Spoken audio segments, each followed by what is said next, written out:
পাকিস্তানের সাথে বাংলাদেশের সম্পর্ক কী হবে সেটাও ভারত নিশ্চয়ই ডিসাইড করবে। দেখুন, একটা একেবারে সহজভাবে যদি আমি বলতে চাই তাহলে বিষয়টা হচ্ছে এরকম যে পাকিস্তানের সাথে আমাদের ইস্যুজ আছে, স্বার্থের প্রশ্ন আছে, ব্যবসা বাণিজ্যের প্রশ্ন আছে, সব মিলিয়ে যেসব সম্পর্ক সব কিছুই টেবিলে থাকবে।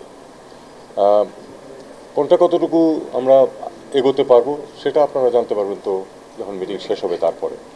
তবে পাকিস্তানের সাথে আমরা যেটা সবসময় বলে আসতেছি, গত 1 বছর যাবত আমরা যেটা বলে আসছি সেটা হলো যে আমরা পাকিস্তানের সাথে স্বাভাবিক সম্পর্ক চাই। এটা আউট অফ দি ওয়ে গিয়ে বড় কোনো এরকম কিছু না, আবার যে ডেলিভারেটলি তাদের সাথে সম্পর্ক ভালো রাখবো না এরকম একটা সিদ্ধান্ত যেটা ছিল সেটা থেকে আমরা বের হয়ে এসেছি। আমরা অন্যান্য আরও 10টা দেশের সাথে যেরকম সম্পর্ক আমাদের পাকিস্তানের সাথে আমরা সেরকম সম্পর্ক চাই এবং সেটাই কিন্তু আমরা চেষ্টা করছি। আমরা জানি যে যখনই পাকিস্তানের সাথে সম্পর্ক উন্নয়নের কথা বা স্বাভাবিক সম্পর্ক রাখার কথা আসে তখনই 71-এর মুক্তিযুদ্ধে আনুষ্ঠানিকভাবে ক্ষমা চাওয়ার প্রসঙ্গটি আসে, পাওনা আদায়ের প্রসঙ্গটি আসে, সেটি টেবিলে থাকবে কিনা? প্রতিটি ইস্যুই টেবিলে থাকবে, প্রতিটি ইস্যুই টেবিলে থাকবে।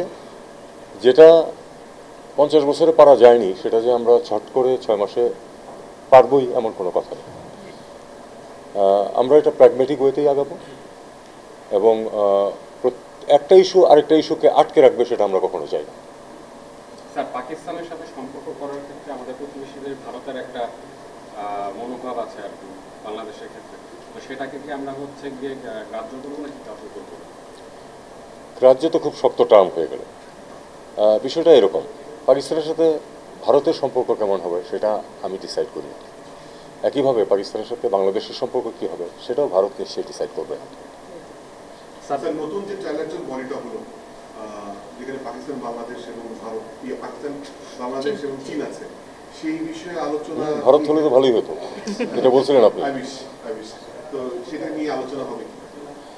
এটা এরকম বিষয়, আসলে কোনো কিন্তু বডি হয় নাই, একটা মিটিং হয়েছে ইনফর্মাল, এবং ইনফর্মাল শব্দটা আমরা ব্যবহার করেছি সবসময়। মিটিং হয়েছে, কিছুদিন পরে আরেকটা মিটিং হতে পারবে না এমন কথা নাই। আমরা চাই যেটা আরও ব্রড বেস হোক না কেন, আরও 2-1টা দেশ আসুক সাথে। মাননীয় উপদেষ্টা, আগামীকালই জুলাই গণঅভ্যুত্থানের 1 বছর, এই শেখ হাসিনাকে ফিরিয়ে আনার বিষয়ে আসলে কূটনৈতিক তৎপরতা বা আপনার সংশ্লিষ্ট মন্ত্রণালয়ের কি অবস্থা বা তৎপরতা কতটুকু? না, এটা অবস্থা কিছু না, আপনারা জানেন, আমরা তো এটা কখনোই গোপন করি না যে আমরা চেয়েছি যে তাকে ফেরত দেওয়া হোক যাতে বিচারের সম্মুখীন করা যায়। ভারত থেকে কোনো এটার পজিটিভ রেসপন্স আমাদের কাছে আসেনি, আমরা অপেক্ষা করছি। আর ইতিমধ্যে তো বিচার প্রক্রিয়া তো শুরু হয়েছে, কারণ কেউ আসুক বা না আসুক সেজন্য তো বিচার আটকে থাকে না। কোনো সহযোগিতা নেওয়া হবে কিনা আন্তর্জাতিকভাবে? যদি কখনো প্রয়োজন মনে করে সরকার তখন সেটা হতে পারে, কিন্তু এই মুহূর্তে সেরকম কোনো প্রয়োজন দেখছি না আমরা। আমরা জানি যে 11 আগস্ট প্রধান উপদেষ্টা মালয়েশিয়া যাচ্ছেন, সেখানে কোনো চুক্তি সই হবে কিনা শ্রমবাজার নিয়ে? আমরা জানি শ্রমবাজার নিয়ে আলোচনা হচ্ছে। এখন চুক্তি সই হবে কিনা এটা তো এক্ষুনি বলা কঠিন, তবে আমরা আশাবাদী যে অনেক বটলনেক হয়তো আমরা দূর করতে পারবো। কারণ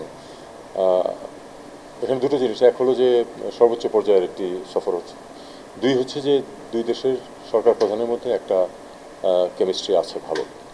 আমরা সেটাকে এক্সপ্লয়েট করার চেষ্টা করবো যতটুকু পারা যায়।